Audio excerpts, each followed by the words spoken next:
Good morning. It's time to wake up, y'all. You're listening to the Armchair Quarterback Show. We're here weekdays on CBS Radio, YouTube Live, 8 a.m. Eastern, 7 Central, 5 Pacific. The Armchair Quarterback Show, your first choice for Southern sports talk. Good morning, Mr. Sean O'Toole. Good morning, Mr. Mac McGee. And I don't know much, but I know one thing. Bradley Beal is now my new favorite NBA player for saying, I don't feel less safe on the court. These hands work. That is an all-time quote for me. I dare you to come on the court. Let's go. Hi, I'm Mac McGee. I don't know much, but I know one thing. It's great to be back. We've got a lot to get into. LeBron's facing elimination. Yeah, he is. Osaka's already eliminated herself. All that ahead and more, as well as OZUNA eliminated himself. You're listening to the Armchair Quarterbacks.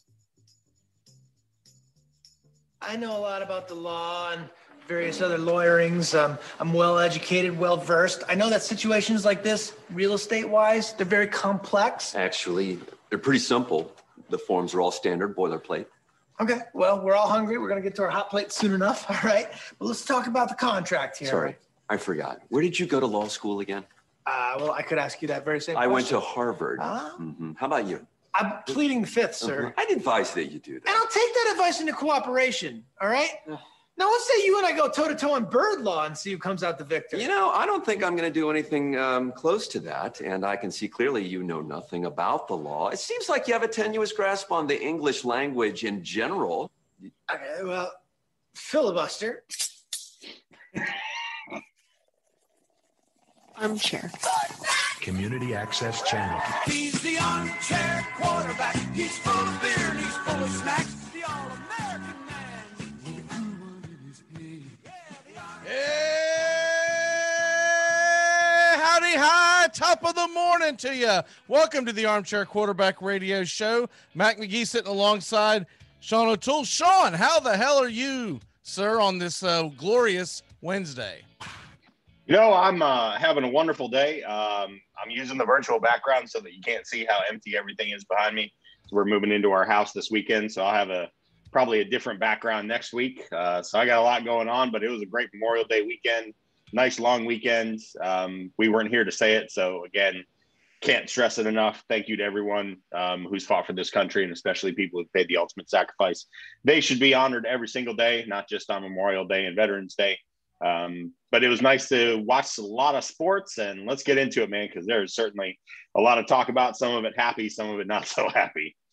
There certainly is. By the way, Sean, if you get a chance, I don't know where you would get it off of, because I saw it as a clip of a television show, but I'm sure you can Google it, right, or on YouTube. If you get a chance later today, find the video where someone started a fake petition on the Rutgers campus to basically cancel culture Memorial Day, and the responses are hilarious from these loony college kids. They're like, imperialism at its worst, so we need to rebrand it. It is hilarious because you're going, you moron.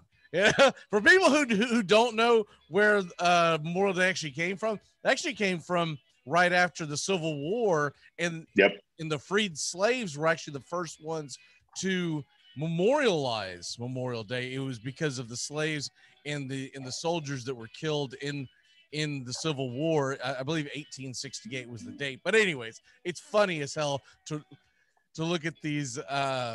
We'll just call them softies that are being interviewed, and you're like, oh my God, you've never worked a day in your life, have you? But anyway, nope, really haven't. I mean, good God. But anyways, moving on from that, while we were away, speaking of these hands can work, Mr. Oh boy. It does not look good for his future. Do I think he's going to be totally banned from baseball? No, but I don't think we'll see him this year. I think what's going to happen is by the time he comes back from his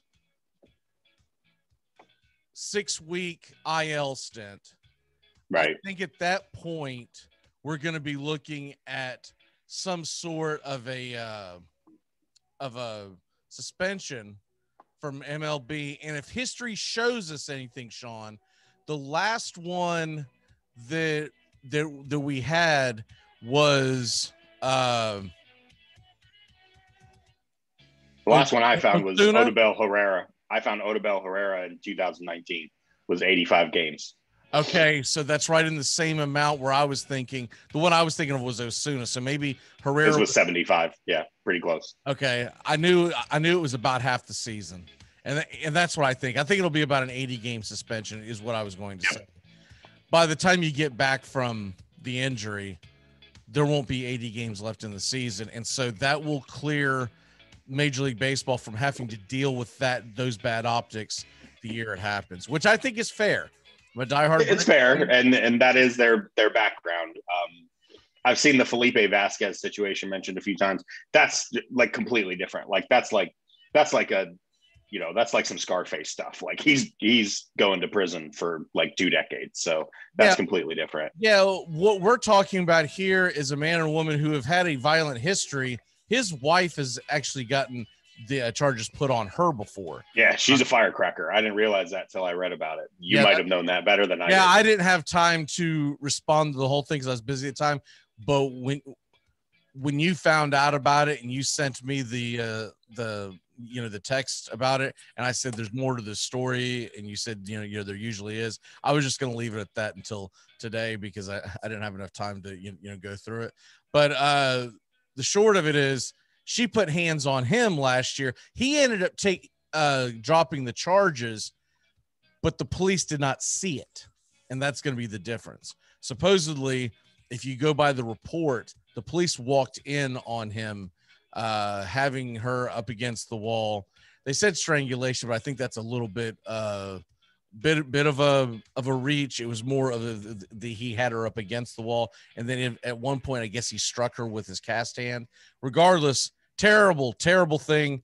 Don't condone it any way, straight in any stretch of the imagination, but I also don't like to jump to conclusions because I've done this before, and then we find out, oh, wait a minute, it didn't really happen that way. You get the body cam footage and you find out there's something totally different. So I don't want to jump the gun, but the optics look like he's going to not be back the rest of the season. So we move on from that. Almonte was called up to replace him. He is not OZUNA. He is a slap hitter at best. When he was called up, this is the guy that I figured they were going to call because he'd been on a hot streak in the minors. Big difference in the minors. He was hitting 400 in the minors over the last 30 games or 25 games, something like that. Big difference. He can't hit water falling out of a canoe at this point. I had forgotten where I recognized him from, and he was on the 2016 Indians team that lost to the Cubs in the World Series. He had a big cup of coffee. Next door neighbor. I knew that guy's face. Right, exactly. Yeah, it's there's not a lot that here's my thing. This is, I won't get into a big thing because I'll do Braves country later on today, which we'll get more into it. I think the guy needs to be the number 8 hitter, and I really feel like Heredia should be much higher in the lineup to stretch that lineup out. And I've laid this out on Braves country today several times, but I think Heredia should be the number 2 hitter. I think Freddie should go back to his normal 3 spot. That way Heredia is up there to move Acuna when he gets on, right? That's basically his goal. He's hitting almost 300. I don't know why he's not hitting up higher. And then you have Freddie and then go on, so on and so forth. But basically, I think what's going to happen is Atlanta's going to try to make a trade at the deadline for an outfielder. There's going to be a lot of available, and we can get into that down the road. But anyways, that's what goes on that. For people who don't know what I'm talking about, Braves country comes to you every day. Usually premiere at the top of the 10 o'clock hour, 10 Eastern. So, and Sean, anytime you do want to jump on Braves country, you're more than welcome. I just try not to put that much on y'all's plate. I usually record it immediately after the show. Okay, moving on from that, Osaka dips, citing mental health issues, and I think the whole thing is a little over the top by her, but she's been known to do that. She's 23.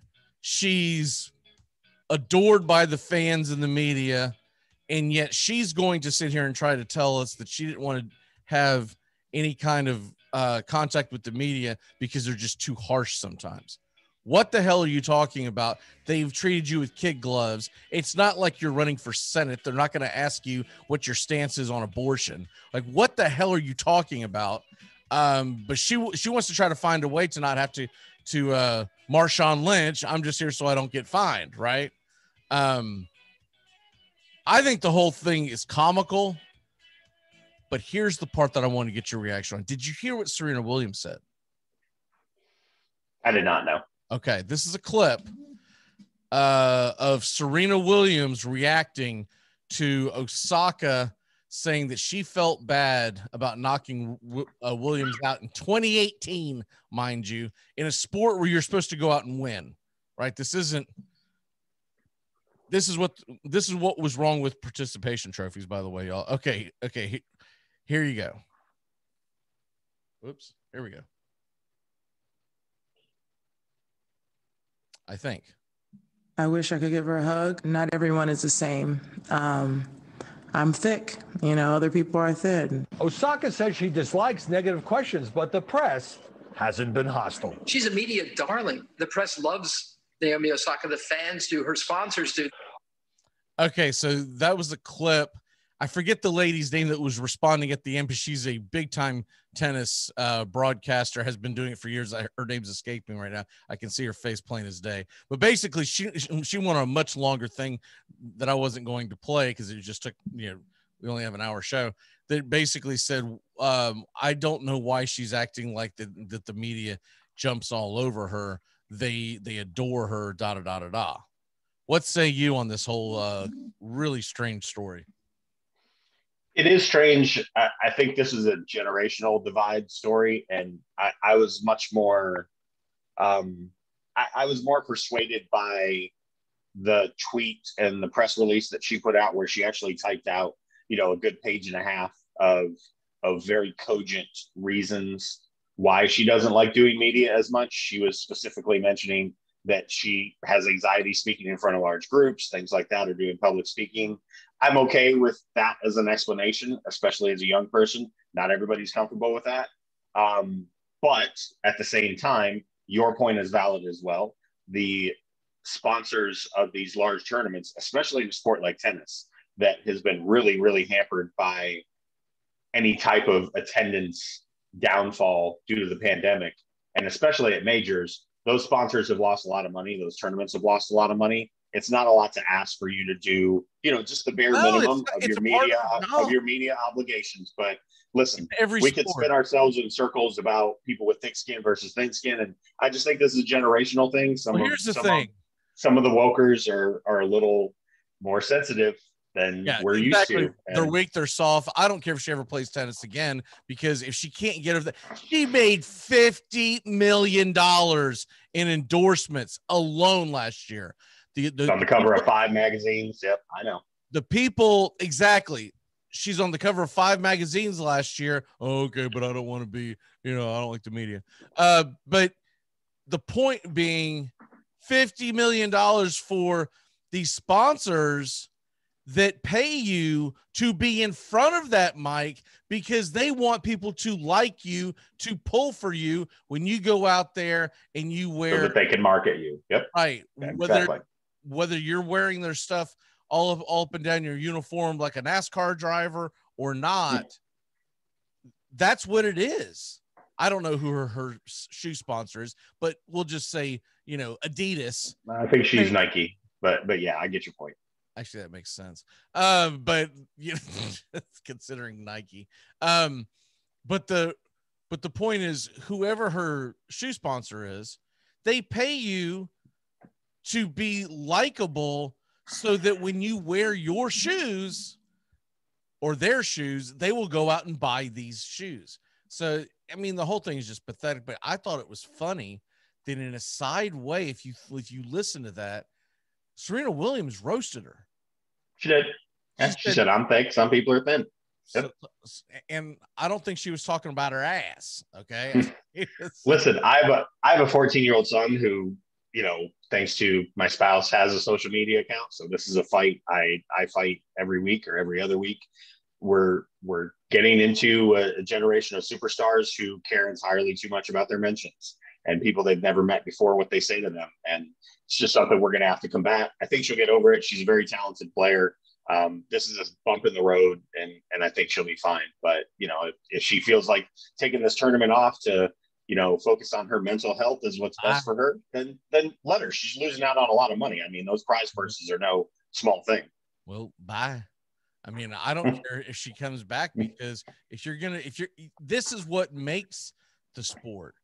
I actually watch a lot of women's tennis. I've followed it for years. I've gotten more into it over the last couple of years. Some of it had to do with the pandemic. Some of it had to do with the fact that I actually found some tennis players that I actually liked and like to follow. But the point being is, I don't care if she plays. You know how many people are in a tournament? Who gives a damn if one's missing? It's not going to make that championship any less. I can tell you that. And no, it is going to make Serena's loving it because it's the one person she can't beat. So she's like, sweet, I can finally go out and tie Margaret Court's all-time record. So then we'll put an asterisk on that, like we did Bubble Ball with LeBron. Anyways, not that people come here for the women's tennis coverage, but yeah, it does really open up the field for Serena, because there's two players missing now. Osaka's sitting out, and Pedro Kvitova is out with a knee injury. And those are, I mean, two of the top 10 seeds on the women's side. Hey, look, I thought, and I've never been a big Rafael Nadal fan, but I thought he said it best when he said, this is a part of the job. You have to go and talk to the media. This is what we do. If you don't like to do this, you don't like to play tennis. And he hit the nail on the head. All right, we'll move on. We'll move on to the National Hockey League playoffs. Hit y'all with the scoreboard real quick in case you got sleep like a sane person last night and just said, to hell with that, I'm not going to watch any hockey. There's only one game. Tampa Bay takes a 2-0 series lead as they beat Carolina 2-1 last night. And then tonight we have two games. Montreal and Winnipeg begin their series, and Vegas and Colorado. Colorado thumped the living hell out of Vegas. What say you on these two? So, I'll be really quick. Just to recap the Tampa Carolina thing. I thought Carolina would get Tampa series. It looks like that one might be over fast. I mean, Tampa scored 2 goals on 15 shots last night is really not what Carolina would have wanted out of Nedeljkovic, their goalie. And now you're going back to Tampa. That does not look good for the Hurricanes of Carolina. All signs seem to be pointing towards a Carolina and Tampa, or I'm sorry, not Carolina, a Colorado and Tampa, or a Colorado and Boston, potentially Stanley Cup final, either of which would be heat. I'm here for both of those. The Montreal Winnipeg series is really interesting because I don't think you could find 5 NHL analysts who had that as the two teams that would face off for that division. And if they said they did, they're liars. Winnipeg's been off for 9 days. They've gotten really healthy. I don't see any way that Montreal wins the series, but I didn't see any way that they would beat Toronto coming back from 3-1 either. Did you see Barry Melrose? No. What did he say? He went off. He basically called Toronto a bunch of chokesters. Oh yeah. Oh no, he's not the only one. I mean, he went on. He called them. This is on national television. It wasn't just like a tweet. He called them soft, and the fact that they lost that series, that they were soft, and it came down to them not having any kind of heart or backbone in the entire series. I mean, they are soft. They are soft. They're assembled as a finessey, score-heavy team who is built for the regular season. They don't have a quality goaltender. They have no hard-hitting defensive blue liners. All their defensive blue liners are score-first guys. That's how they built the team. And this is the outcome, is when you face a team that's tougher than you and is going to hit you more. You know, playoff hockey is different than regular season hockey. It's officiated differently. And I'm going to take issue with you saying it's a foregone conclusion that Boston is going to get past my Islanders.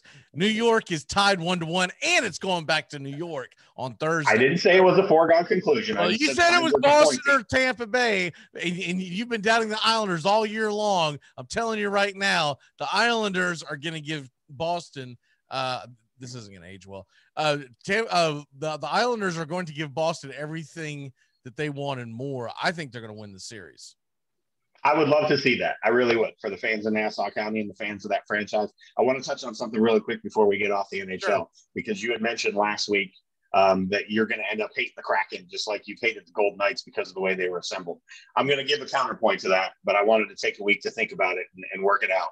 The way that the NHL kind of changed, and it's not that the NHL changed the rules, it's just that when Vegas came in as a franchise, they took advantage of some loopholes in the salary cap system, right? And the players that you can sign, and basically manipulated the expansion draft, and some better players were available. I don't think Seattle's going to do that, and here's why. Vegas did that, basically kicked the can down the road for the cap and said, we're going to have a heavy cap in the first couple of years. We're going to be competitive. And here's what they've gotten out of it. Lost in the Stanley Cup final, which is great. They hosted Stanley Cup games, but lost the Stanley Cup final, eliminated in the second round, and they're about to be eliminated in the second round again, because I said it before the playoffs started that unless someone on that team got injured or Kelly Grubauer suddenly became Kelly Grubauer of 2019, not Kelly Grubauer of this year, nobody's beating the Colorado Avalanche. They are a 300,000-pound snowball rolling downhill.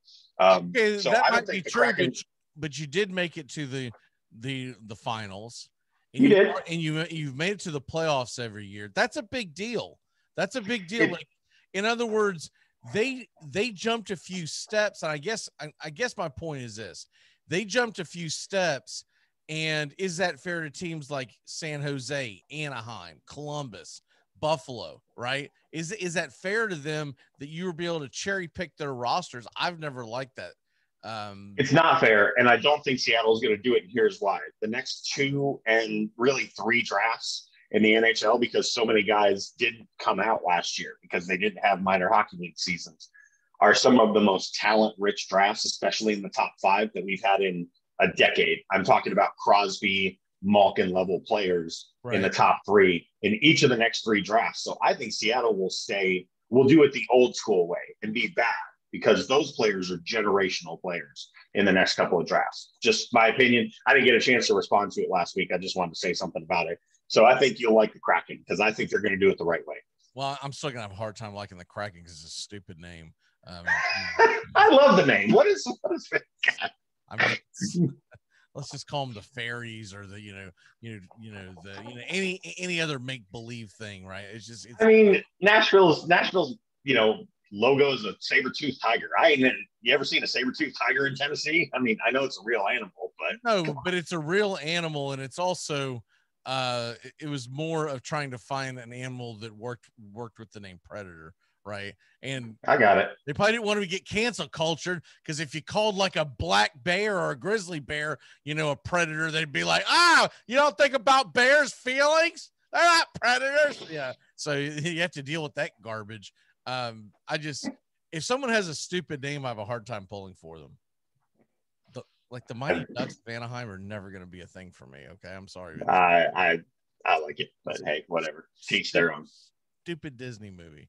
Like, I respect more of like the Buffalo Sabres, right? It just feels like there's just certain teams without, and I know it crosses over in other sports. There's certain teams that sound like an arena football team to me by their name, and the Seattle Kraken is one of them. Okay, that's where I stand on it. I can confirm.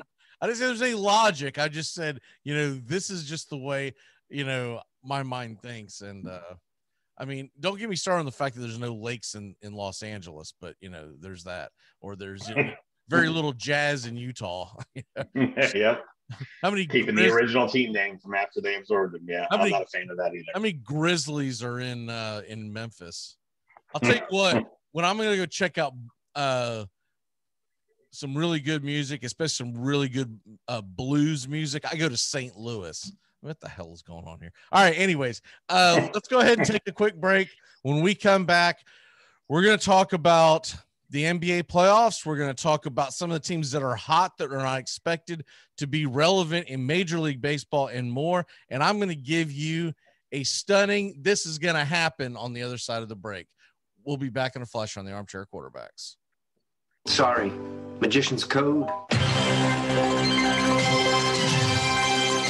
Armchair Quarterbacks Radio covers the whole SEC the whole season long. Chris Davis is going to drop back into the end zone in single safety. So I guess if this thing comes up short, he can field it and run it out. All right, here we go. 56-yarder. Does not have the leg. And Chris Davis takes it in the back of the end zone. He'll run it out to the 10, 15, 20, 25, 30, 35, 40, 45, 50, 45. There goes Davis. Oh, my God. Davis is going to run it all the way back. Auburn's going to win the football game. He ran it back 109 yards. They're not going to keep him off the field tonight. Holy cow. Oh, my God. Auburn wins. Auburn has won the Iron Bowl. Armchair. SEC! SEC! You are so going to end up in porno. It's important to remember the value of taking time for ourselves to do the things that help us grow and explore, like learning something new. And now with the Great Courses Plus, it's never been easier to experience the joys of learning. The Great Courses Plus offers thousands of streaming videos that cover hundreds of fascinating topics, from World War II to choosing the perfect wine. You can even take a course on the U.S. government or dealing with stress and anxiety. And because the Great Courses Plus partners with world-class professors and experts, you're always receiving thoroughly vetted, high-quality content from every lecture. Plus, you can watch or listen anytime, anywhere with the Great Courses Plus app. So take a little time for you. Sign up for the Great Courses Plus today for a free month of unlimited access. Visit thegreatcoursesplus.com/radio to get started. That's thegreatcoursesplus.com/radio. Take the scenic route in the new Hyundai Santa Fe, the family SUV with available H-Track all-wheel drive to help you travel way off the beaten path. Find new adventures together in the Hyundai Santa Fe. I'm Amy Lawrence, and I'm up late, always, after hours, hanging out with you on CBS Sports Radio. Check it out, 2 a.m. Eastern, 11 p.m. Pacific.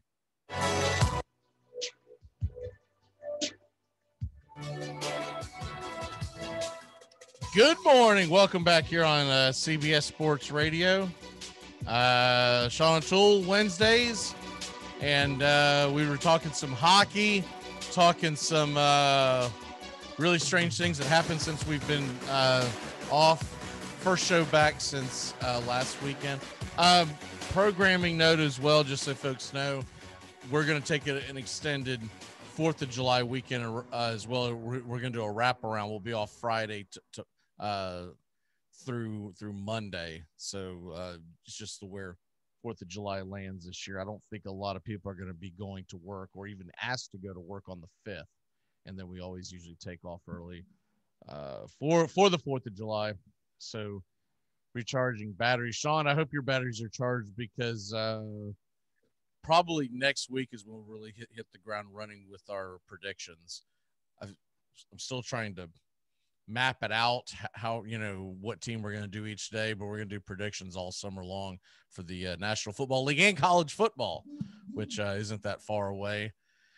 We got college 100 days. No, less than 100 days. I think I saw the tweet yesterday, or maybe it was on Sunday, that it was 100 days to the first NFL game. I was like, ooh, exciting. It'll be here before you know it, because you're going to have, by the time the NBA and NHL playoffs end this year, we're going to be in the middle of summer. And if we get the Olympics, which is still a big if, that's going to tear us right through the entire summer. And the next thing you know, we're going to be sitting right there. I found interesting when they went to the 3 preseason games as opposed to 4 this coming year. I just would have assumed they were going to start it a week later, and we would get your typical deal. Well, they're not. They are actually ending it a week earlier. So your last preseason game is about 2 weeks from the first game. I found that odd. I don't think it's odd, but I guess it does make some sense from a roster standpoint, because it gives them maybe a little bit more time to get their final cuts in. And also, if you have, we see it every preseason, guys, with, running backs, wide receivers with soft tissue injuries like hamstrings, quads, stuff like that, calves. I guess having that extra week built in there kind of ensures that maybe they'll be ready to go for the regular season, which is what everybody cares about anyways. So that is curious, but I can understand the logic behind maybe why they would do it that way as opposed to the other way that you had mentioned. Also, programming notes. So we're starting the Yankees Red Sox podcast, or vodcast, whatever the hell YouTube is. We're starting that tomorrow and not Friday. Team has had some scheduling issues, so we're going to we're going to do the first one tomorrow, and then I think I'm trying to get it cleared with Angela. I think it's typically going to be on Monday mornings at 10 a.m. So tomorrow it'll be on at 10 a.m. Eastern, and then we'll kind of go from there. But looking forward to that, and that kind of goes into real quick before we go into the baseball. Because I think it could happen before we even hit the air by tomorrow morning. Where do you think Julio Jones lands? Because I honestly think he's headed to Nashville. Yeah, I think he's headed to the Titans. That seems like a logical move for both sides. Atlanta has run out of leverage. I mean, they were out of leverage before Shannon Sharp called them on national TV, but now they're really out of leverage. So, I don't know that you're ever getting a haul for him. You're basically asking someone to take on all of that salary, and you're asking for a pick in return. The last thing I saw was the Titans had offered as high as a 2 with conditions, or basically a 3 that could become a 2 if he meets certain performance indicators or if they make the playoffs, that kind of a thing. I don't think they're going to get much more than that. But Seattle seems to be, if you trust Rappaport's reporting or anybody else's reporting, Seattle seems to be trying to squeeze in the back door with a package. The problem is the Seahawks are capped out, so I don't even know how they fit him in.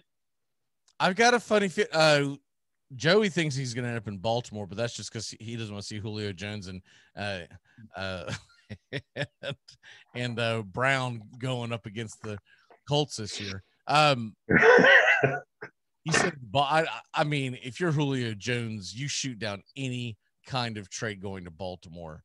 Like, no, I'm not going to go destroy my career to go run block for Lamar Jackson and company. Lordy. The second team that I think I've got 2 main teams that I have in play. It's the Tennessee Titans, because they seem to be willing to give the draft capital. And then the other team would be San Francisco 49ers, because they've been heavily rumored, and it just feels like that would be a great landing spot as well. His base salary this year is $15.3. His cap number is $23.5. I'm looking at the Tennessee can absorb it. They can absorb it, but they would have to. The other biggest issue is who's willing to give up, because from what I've heard, they're saying that most of your teams are not willing to give up a number 1 pick for him. I'd be surprised if anybody would. That seems odd to me, because he's one of the best receivers in the game, but I guess maybe his age and some injury history. But dude, I'll tell you what, man, that dude's a beast. And if I could bring him in and fix my wide receiver situation, whoever I am, Tennessee and San Francisco seem most logical to me because they don't have a true number 1. Tennessee, you could argue AJ Brown is a number 1, but is he? We don't know, because he's never been out wide without Corey Davis for a season, and Jonnu, who's basically a slot a slot wide receiver who just happens to play tight end, who disappeared last year, but I think he's going to have a great year. But yeah, I don't know. It'll be interesting. I just, since we got breaking news on or anything, but I just got a feeling by the time that we hit the air tomorrow, we might have our answer, because I thought honestly that it might happen yesterday, June 1st. Looking at the Titans contracted players, Tannehill, Kevin Byard, and Derrick Henry, any one of the 2, Tannehill would be the easiest one to do. Tannehill's guaranteed salary is 24.5. Byard is 11.2. Henry is 10.5. If you convert any of that into signing bonus and just give it to them in cash, you can kick the cap number down the road and absorb Julio this year. So they could definitely figure out a way to do it. Yeah, you would probably do that with Tannehill because of his age. Yep. Yep. Anyway, makes sense. We'll move on from that. I know we're going to get rolling here, and I didn't want to miss out on that story. Okay. The other real quick story is it looks like the NFL is going to expand their games that they do and keep four in London. They want to start doing one in Mexico, and they want to start doing one in Germany.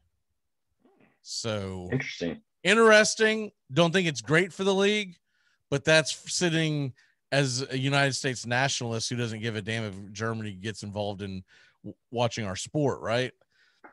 I get it from the business side of it, but I also get concerned of how this affects the regular season. Right. Like, I'm all for put these preseason games all over the globe, right? Right. Most of them that go to the games, they just want to go to watch football. They don't even give a damn. That's what we get over here all the time. A lot of times, if you get an EPL team come to the United States, that game is not counting in the standings. I think it's an exhibition. And you would make a lot of fans happy to not have to pay for that extra preseason game. I'm just putting that out there, Yes, you would. So I would be much more emphatic to, hey, let's go ahead, especially if you're going to take 2 weeks to come back. Why not do the preseason? Why not do the last week of preseason and do it all over the globe, right? Put one in Antarctica. I don't give a damn where you put it. Put one in, put one in South Africa. Let's have one in Sweden. If we're going to do Germany, can I in Wuhan? Can I petition the league as a teenager who watched the World Football League? Can I petition them to make one of the teams wear the Frankfurt Galaxy jerseys? Because that would be fun. We need to do. If we're going to put it in Germany, let's have a team do that. Only if Galen Hall and Kerwin Bell are going to come back and coach them. Jonathan Quinn, remember him? I remember Jonathan Quinn, MTSU quarterback. Yes, sir. He's a fellow McGavick alumni. Yes, he is. Got him out of a tight spot one night, but we won't talk about that on air. We'll just say alcohol was definitely involved with my bravery. all tales of your bravery usually involve alcohol. Yeah. So that's okay. Everybody knows that. Yeah. Usually sober Dave is not as courageous. No.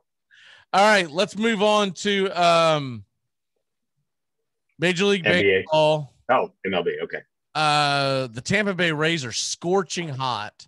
Yeah, they are. 35-21. They have just leapfrogged everyone in the division. It's now a 2-game lead over Boston, a 4.5-game lead over the Yankees. Do you see this sustaining, or is this like a hot streak that fizzles out like a – I always think of the Oakland A's when I think of these types of hot streaks. The scary thing about Tampa Bay is that they have not really hit as well as they've pitched. I know they've scored 276 runs, but they're doing it the Rays way. Moving runners, getting hits in key situations, things like that. And they still have Vidal Bergeron and Wander Franco to call up, which I don't, we think they're waiting for after the Super 2 deadline, which is in a couple weeks, to call up both of them. If they call up either one of them, much less both, good God Almighty.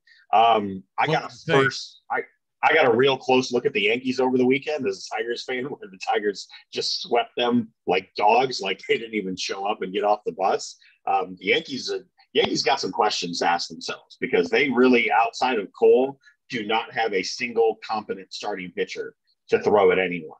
Herman's not the answer.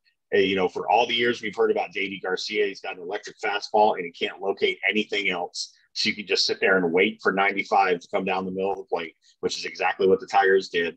You trot out Jordan Montgomery, who, I love, but give me a break. I mean, we've all, streamed Jordan Montgomery for a week here or there in fantasy. The Yankees are in real trouble. Boston, I think, can hang with Tampa Bay for a little while. But Tampa looks like, they're in prime position. And every time I think that they're out of pitchers, Herman is a very good pitcher. I can't get on board with Herman's not good. I mean, I'm looking at his statistics right now. He's not good. It's just he's inconsistent. He's got a 3.27 ERA and a 104 WHIP. That's not bad. I didn't say he was elite. Bad. That's elite. A 104 WHIP in 55 innings. It's not like it's a small sample size. So I believe that Domingo Herman is a fine pitcher. I'm with you on the Devi Garcia. I've had him from time to time on my fantasy teams, and I know he's a spot start, and you just hope for the best, but you're probably going to get the worst. But the thing is, Severino, they're expecting him back within the month. So that's going to help out the Yankees immensely. And know they're going to make a trade. But if anyone thought that starting pitching was going to be the answer at the beginning of the year, I mean, that was my biggest question with them when we were making predictions. It seems like they always ignore the fact that, oh, by the way, you might need starting pitching to win the division. Who do you think is the most likely arm that they'll go get? Because they've been targeted a lot for bats. Like they've been connected to Gallo a lot. I think Gallo or Rizzo end up there. Gallo if they make the trade sooner. Rizzo if they wait a little longer. But who's the arm? Because Scherzer's the name that always comes up, and I just don't know that Washington's doing that. Yeah, I don't know if Washington does not seem like the type of team that sells. That's not their MO. That's never been their MO. The 2019 Washington Nationals were 19-31. Were awful until about midway through July. They were toast. Right now, they're 7 games under 500. That could easily change, right? So, I'm thinking more of you. You got to look at the usual suspects on who'll be being sellers, and we can dive into this down the road. But essentially, I'm looking at, I don't know what his contract issue is, but I mean, I'll tell you who they could, because he's actually rejuvenated his career a little bit, and they could absorb his money, would be Mad Bum, right? And they'd love to have him in the playoffs. And I do think Arizona would sell, because they wouldn't be Minnesota's got a lot of pieces. They're 10.5 games out.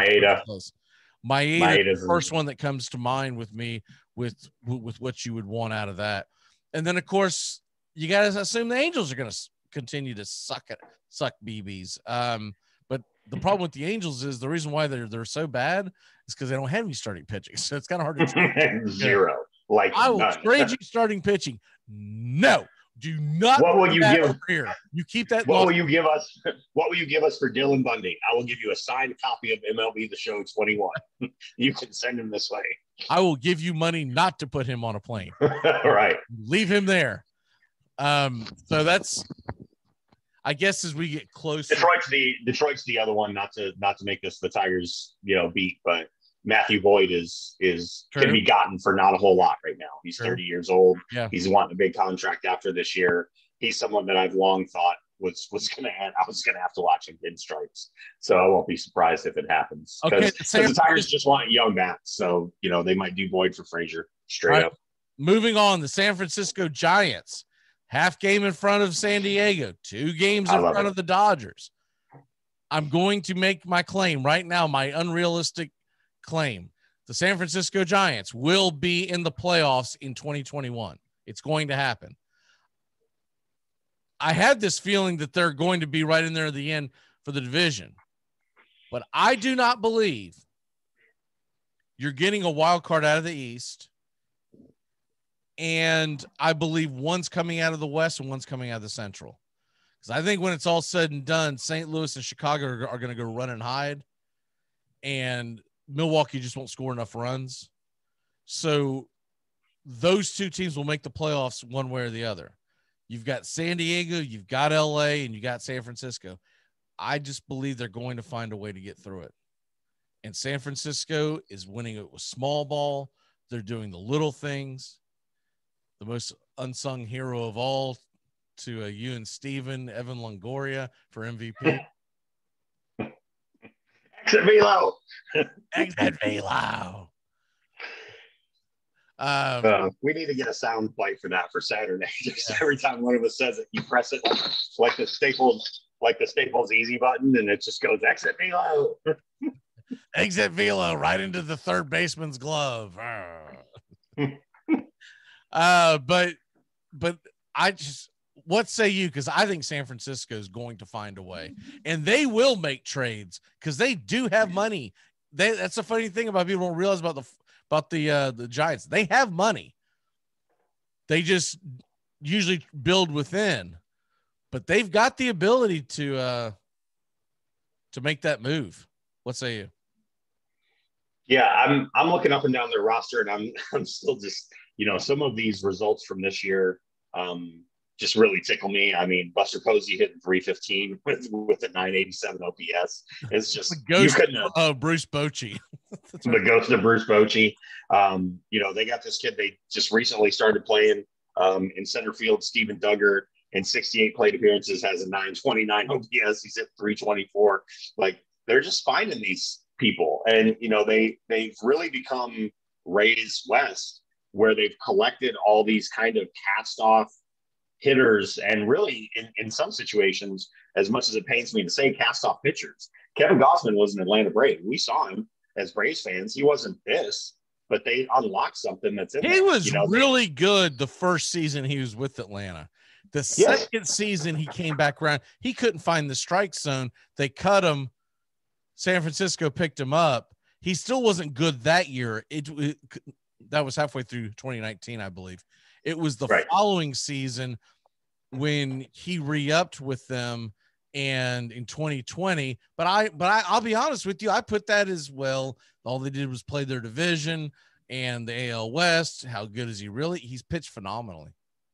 Right. They've taken, what the A's did up the road and found these undervalued players. Like the Dodgers, saw no value in Alex Wood. He was a starter who they moved to the bullpen. I still think he's Alex Wood. We've all seen him at this point, but he does have that odd delivery that if you're playing a team that has a lot of young players that haven't seen it a lot, he's super effective against. He's been very good this year.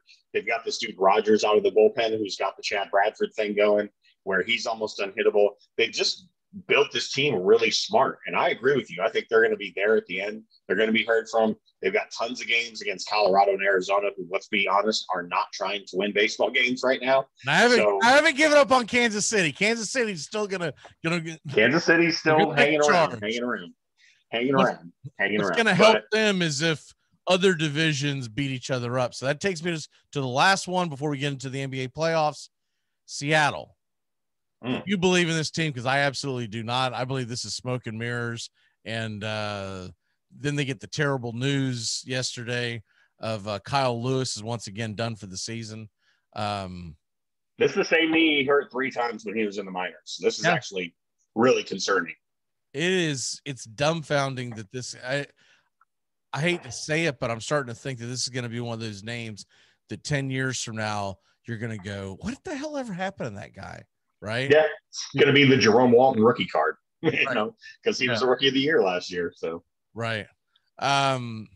So I don't believe they're going to be able to hang with Oakland and Houston. I think those two will go running away and hide as well. And if you don't see any differently, let's go ahead and get into the NBA. I got nothing there. Fair enough. Brooklyn moved on last night for people that missed it. Denver, 147-140 winners in double overtime. They win it. So they now have a 3-2 series lead. That'll go back to Portland for game 6. Which I believe Portland's going to win. I think we're getting a game 7 in this series, and it's really just going to come down to how about Damian Lillard, 55 points last night. But the big news that I think everyone's waking up to going, say what? The Phoenix Suns beat the brakes off the Lakers, beat them by 30.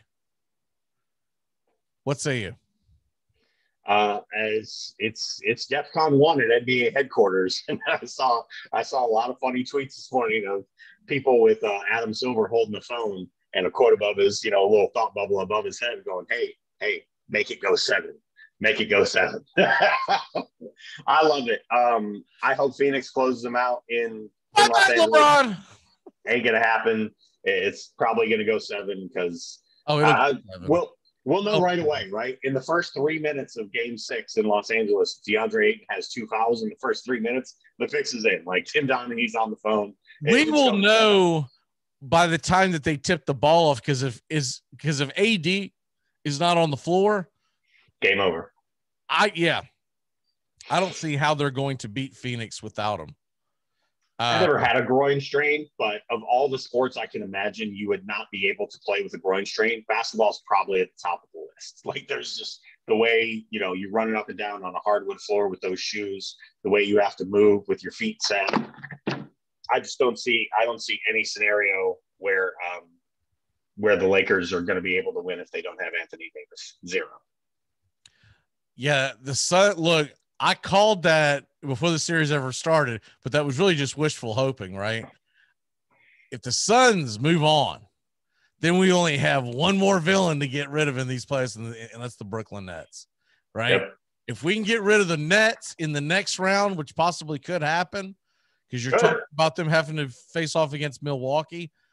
Bucks. You should have heard New York radio this morning. They're planning the parade. They were planning the boat parade. Never plan it.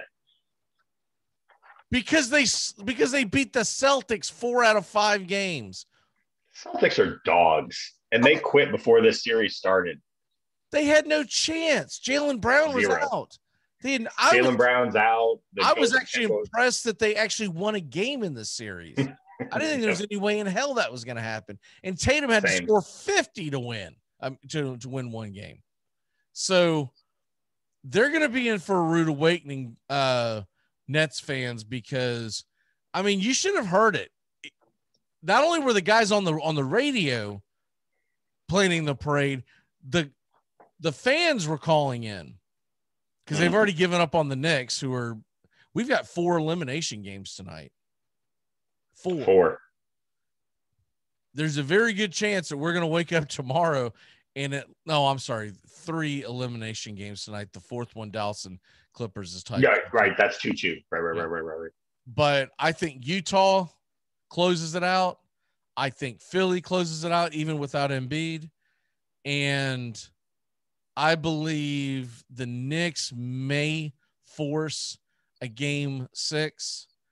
But I do believe that Atlanta is going to win that series. But they had already jumped off the bandwagon of the Knicks. This show is normally pro Knicks. They were planning the parade. Like, are you serious? You have not gotten past the Bucks. And if Embiid ends up being to where he can play by the conference finals, that's not a gimme. And then whoever the hell you play in the West, which is going to be wide open if the Lakers get knocked out. Yep. It's a long way to go to just say, well, we're going to go. That would be like going ahead and crowning Colorado right now in the Stanley Cup playoffs because they blew out Vegas in game 1. What? Yeah. There's some truth to that. Yeah. Don't even worry about it, man. It happens. We're just not going to worry about playing the rest of it. You won 7-1. Okay. Well, just shut the playoffs down. It's over. One game. And Nets fans, if you're not, maybe you're just getting stargazed because the Celtics and their 17 championships, right? That's got nothing to do with the 2021 version. All right, let's go ahead and turn back time and get the hell out of here. Tomorrow we got Joey Areola with us, and there's a good chance we're going to be talking about where Julio Jones is sitting at tomorrow morning. All right, here we go. Turn back time. A little rusty here, off for a couple of days. Oh, that's why I'm not even on the right app. That's what the issue is. Hey, vey. Here we go.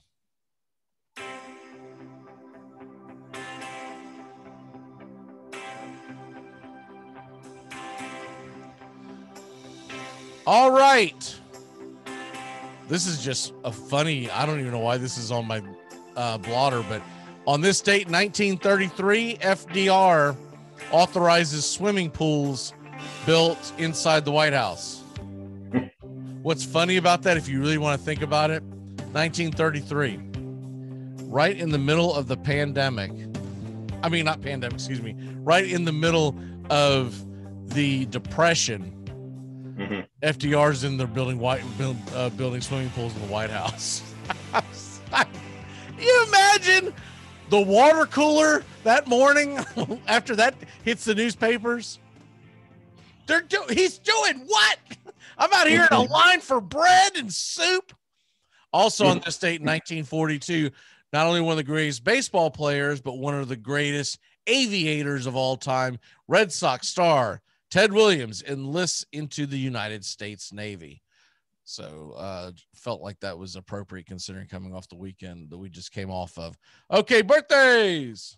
It's your birthday today. You want to do living people or you want to do dead people, Sean?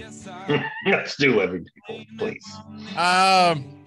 You remember old Mike Stanton? Not the one that changed his name to Giancarlo, but the original Mike Stanton. Yep, left-handed reliever. Loved him.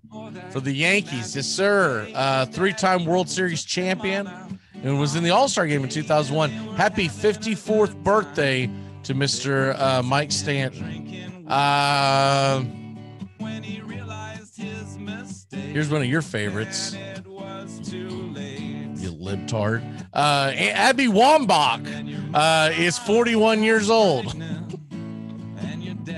I'm assuming that the reason why we can't see your background is because there's being an Abby Wambach statue being sculpted right now as we speak, right? No? Fox News has rattled your brain. Move on.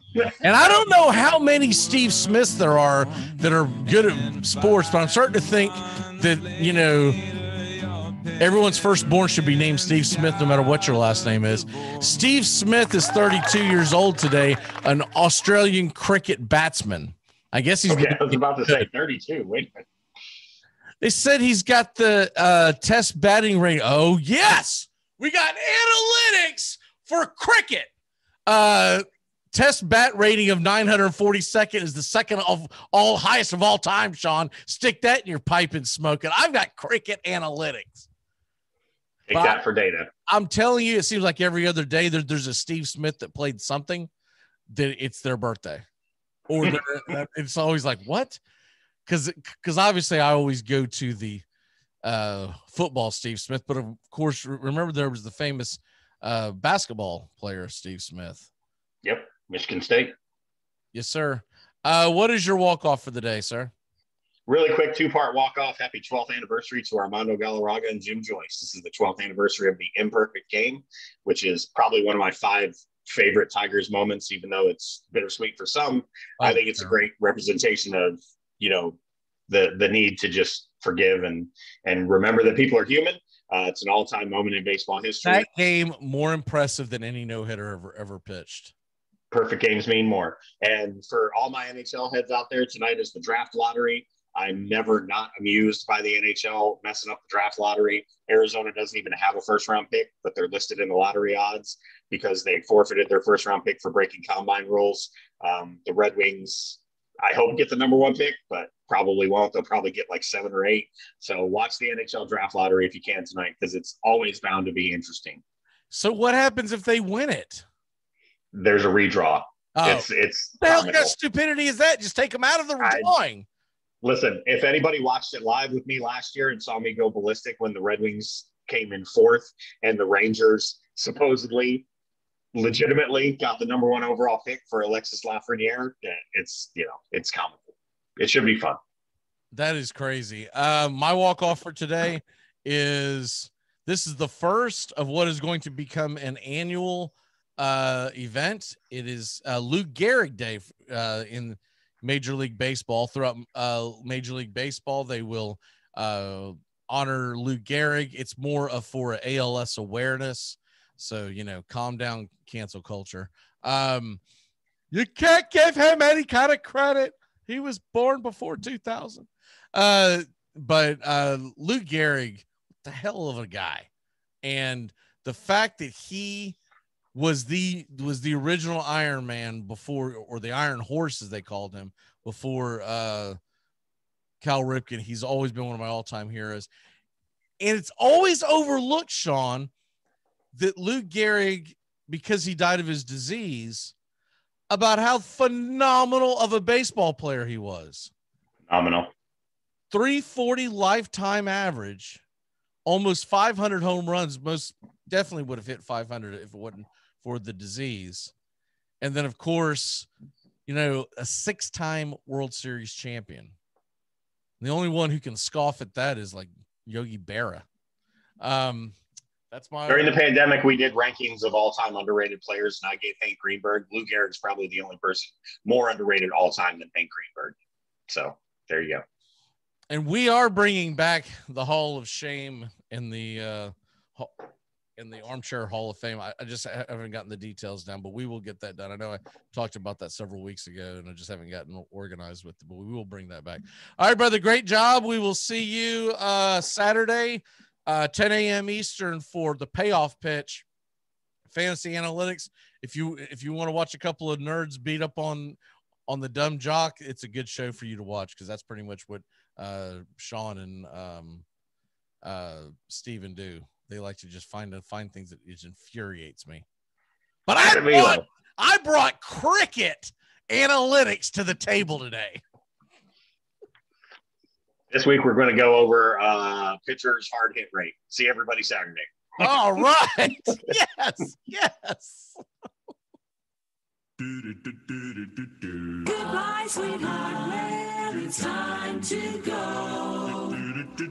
We're back tomorrow with another show. Well, unless we're fired, we'll talk to you then. Goodbye, sweetheart. Goodbye. Goodbye. Guys and gals, it's time to go. We'll see you on the next show. Same bat time, same bat channel. Thanks for listening to the Armchair Quarterbacks on these CBS Sports affiliates and catching the show on YouTube Live. We're here weekdays. Find Armchair Quarterbacks on YouTube Live today. Please subscribe and share and take us everywhere you go. The Armchair Quarterbacks, your first choice for Southern sports talk, live from the First Coast.